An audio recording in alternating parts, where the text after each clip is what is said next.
कि रामपुर में कत्ल जो है वो संविधान का, लोकतंत्र का और लोकतंत्र के साथ जो हमारी भावनाएं जुड़ी हैं उनका कत्ल किया जा रहा है। मैं शुक्रिया अदा करता हूं कि रामपुर को यह अवसर जल्दी मिला उन्हें सरकार को बताने का कि आपने हमें पिछली सरकार में क्या दिया। आज की सभा के मुख्य अतिथि समाजवादी पार्टी के राष्ट्रीय अध्यक्ष बड़े भाई श्रद्धेय अखिलेश यादव जी, जो लगातार भारतीय जनता पार्टी और इनके बुरे मंसूबों के खिलाफ मजबूती से लड़ रहे हैं, और यहां रामपुर के साथ जिनकी मेहमान नवाजी, जिनके प्यार के लिए मैं आया हूं, जिनको मैंने लड़ते देखा, बड़े भाई कायदे रामपुर आजम खान साहब, मैं उनका दिल से धन्यवाद करता हूं कि वो इस लड़ाई को लड़ रहे हैं। चंद्रशेखर भाई जिंदाबाद, चंद्रशेखर भाई जिंदाबाद, मोहम्मद आजम खान। पार्टी के वरिष्ठ नेतागण, पूर्व एमपी, पूर्व एमएलए, वर्तमान एमपी, वर्तमान एमएलए, आजाद समाज पार्टी के सीनियर पदाधिकारी, राष्ट्रीय लोकदल के सीनियर पदाधिकारी, महानगम के सीनियर पदाधिकारी, मेरे भाई समाज से विधायक आजम खान, अब्दुल्ला जी और यहाँ के सम्मानित प्रत्याशी आसिम राजा साहब। मैं कल से यहाँ हूँ और कल से जो मैंने यहाँ देखा उसके बाद मैं आगे शासन प्रशासन को ये कहूंगा कि आपकी साजिशों से तो रामपुर नहीं हार रही है समाजवाद। अगर इससे ज्यादा ही कुछ करके दिखाना है सरकार के लिए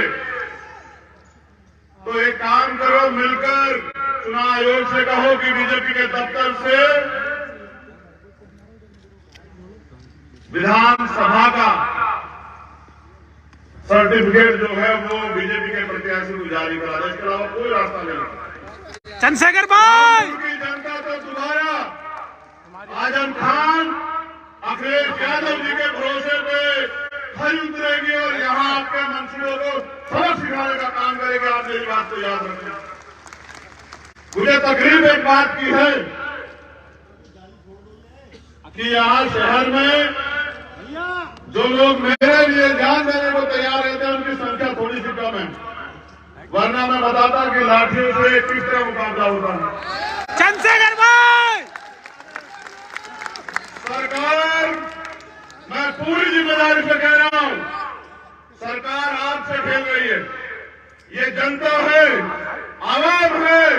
जिस दिन आवाम खड़ी हो जाती है, अच्छे में अच्छे बादशाह निजाम भी कुचले जाते हैं, सरकारें भी बदलती है और दिमाग भी ठीक होते हैं। ये भारत है, ये क्रांति की धरती है रामपुर। यहाँ इस भारत में यहाँ रेशमी रुमाल तहरीक भी चली भारत में, उत्तर प्रदेश की सरजमी से। हमने सामने अंग्रेजों का, हमारे बड़ों ने, और जवाब दिया तुम अंग्रेजों से बुरे नहीं हो सकते, बुरे हो सकते तो याद रखना जो अंग्रेजों का इलाज हुआ था वही आपका हुआ। सरजमी में मेरा वादा है। चंद्रशेखर भाई मोहम्मद आजम खान, भाई अब्दुल्ला आजम। कोई शिकायत नहीं करूंगा। हम सब लोग जानते हैं पुलिस सरकार की होती है, जिसकी सरकार होती है उसकी पुलिस होती है।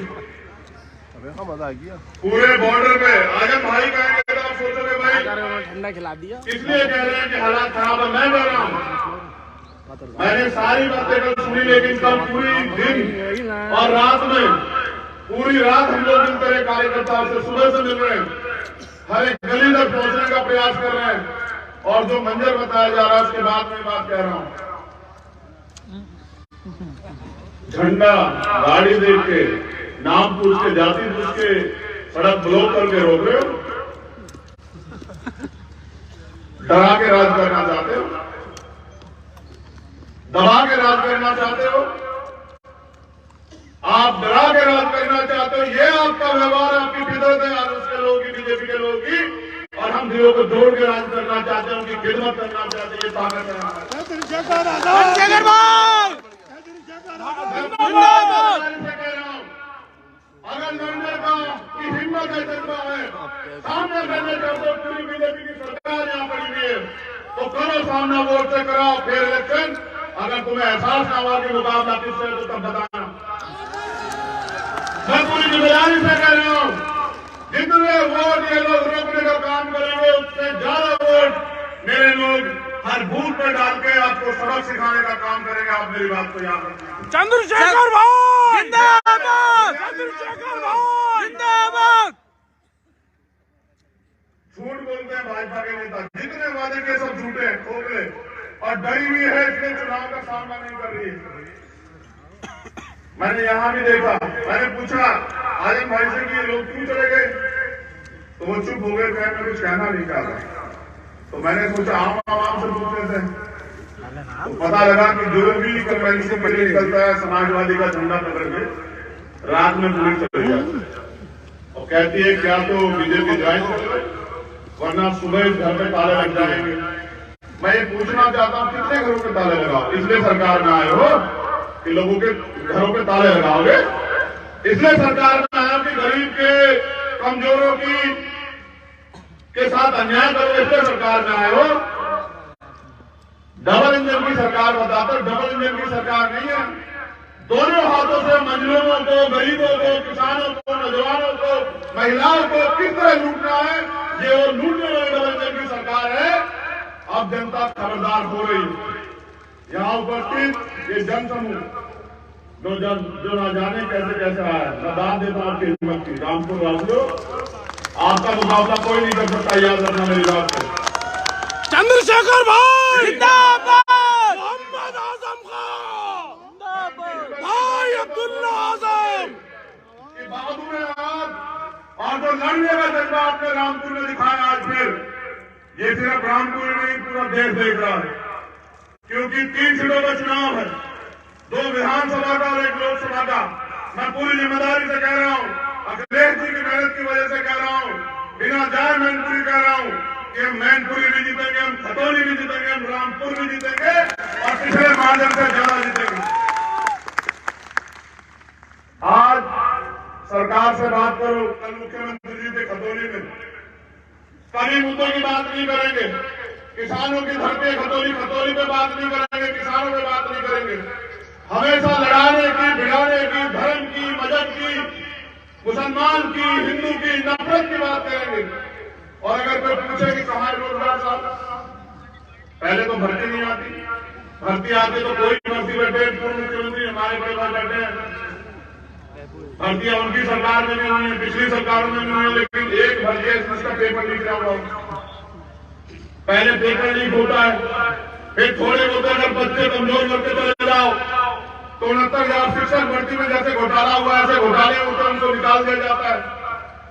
फिर अगर कुछ बच जाए तो यहाँ पुलिस के लोग खड़े, दरोगा की भर्ती में आपने नहीं देखा क्या हुआ, पूरा का पूरा पेपर लीक हो गया, आंसर शीट गायब हो गई, और अब सेना के सम्मान के साथ भी खिलवाड़ कर रहे हैं। इसलिए मैं पूरी जिम्मेदारी से कह रहा हूं कि सरकार को ये याद रखना चाहिए कि जनता लोकतंत्र में मालिक होती है और वो सबक सिखाना जानता है। चुनाव आयोग दिखाई देता है आपको भाई? हमारी सभी सम्मानित नेता लिख रहे हैं, अधिकारियों से बात कर रहे हैं, कोई जवाब नहीं। जवाब कहां से आ जाएगा भाई?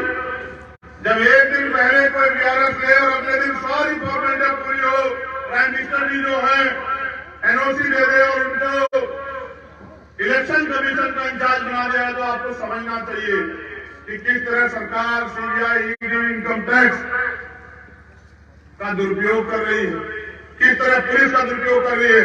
भाई पुलिस आपकी लिखाओ मुकदमे, धारा इनको लगा दी, लगाओ धाराएं, करो कतल, जो मनाए करो, आराम है, फैसला लेगी और 5 तारीख को बताएगी आपको रामपुर में और उत्तर प्रदेश के अन्य चुनाव में कि जनता से बड़ा कोई नहीं और जनता से टकराने वाले का अंजाम क्या होता है। आज मैं यहाँ इसलिए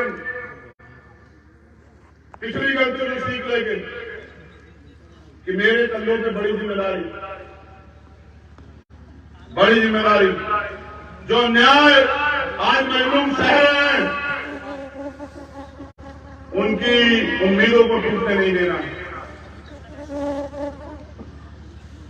आज लोकतंत्र खतरे में, संविधान खतरे में, और लोकतंत्र में जनता तय करती है कि आगे कौन बढ़ेगा, लेकिन यहां तो जनता को रोका जा रहा है। चंद लोगों से चुनाव कराना चाहते हैं। अगर बीजेपी ने वास्तविकता में यहां के मुख्यमंत्री ने कुछ काम किया होता तो काम गिनाते। अभी तो ये गिना रहे हैं कि मैंने आजम खान को कितना दर्द दिया, मैंने अखिलेश यादव को कितना दर्द दिया, मैंने समाजवादी के अन्य नेताओं को कितना दर्द दिया, मैंने आरएलडी वालों को कितना दर्द दिया, और सब लोगों को कितना दर्द दिया। मैं तो निर्दोष होते हुए 16 महीने जेल में रहा, रासुका लगाई गई, दवाई इलाज की जरूरत पड़ी तो इलाज बंद कर दिया गया, परिवार से मुलाकात बंद कर दी गई। जब मैं कल सुन रहा था अपने बड़े भाई को तो मेरे याद आ रहा था, मैं भावुक हो रहा था कि देखो किस तरह का सामना करना पड़ता है। और दोष क्या है कि मैं अपने लोगों की आवाज उठा रहा था, आजम भाई यहाँ कौन की आपकी लड़ाई लड़ रहे हैं, बस ये दोष है, आपकी चोरी किसी की नहीं की है उन्होंने। ये समझना पड़ेगा आपको कि आपके वजूद को, आपके नेतृत्व को निस्तानाबूद करने की तैयारी। गलती मत करना मेरे लोगों, मैं आप सबसे अपील कर रहा हूं। और जो कमी रह जाए, अगर ये यहाँ जोड़ लगाए तो आप गांव में जोड़ लगा देना, और पूरी जिम्मेदारी से 5 तारीख को साइकिल का बटन दबा के भाई आसिम रजा साहब को विधानसभा भेजने का काम करना। अन्य अखिलेश यादव जी के, जयंत चौधरी जी के, आजम खान साहब के हाथों को मजबूत करना, और ये बताना कि अब हम आपकी झूठी बातों, झूठे वादों में और नफरत के झंडे में नहीं आएंगे। हम एक थे, हम एक हैं, और डटकर सामना करेंगे। जैसा जवाब हमने अंग्रेजों को दिया था, वैसा जवाब इस सरकार को देंगे, और अपने अधिकार छीन के लेंगे, लड़ेंगे, संघर्ष करेंगे, झुकेंगे नहीं। क्योंकि अधिकार मांगने से मिलते हैं, अधिकार मांगने से मिलते हैं, तो कोई भी ले लेता, अधिकार छीनना पड़ते हैं, और ये आपके ऊपर है। रामपुर की जनता मुझे वोट देना पड़ता तो मैं सारी लांगे, सारी कठिनाइयां, सारी कीलें तोड़ के जाता। अब पूरी दुनिया ये देखेगी कि 5 तारीख को आप डरते हो। मुझे पूरा भरोसा कि आप, हो सकता है आपका लहू बाहर जाए, हो सकता है आपके रास्ते रोक दे जाए। आप रोटी खाते हैं, कुदरत ने आपको, प्रकृति ने आपको जीवन दिया, मौत एक बार होती है, लेकिन अपनी क़यादत के फैसले, उनके हाथ मजबूत करने के फैसले, जैसे हालात तो बहुत कम मिलते हैं, साथ देना और इनके हाथों को मजबूत करना। इन्हीं सब उम्मीदों के साथ मैं यहाँ से अपनी बात को खत्म करता हूँ, और आपसे अपील करूंगा 5 तारीख को घबराना नहीं। आपका रास्ता कठिन जरूर है, नामुमकिन नहीं है। जिंदाबाद, जिंदाबाद। कठोर जरूर है, लेकिन बुरा नहीं है। किसानों, नौजवानों, महिलाओं, बुजुर्गों, बहनों, 5 तारीख को इंकलाब करना, ऐसी क्रांति की मिसाल जलाना कि सरकार भी याद रखे, इतिहास भी याद रखे। बहुत बहुत शुक्रिया। बोल आजम अल्लाह बोल। आजाद साहब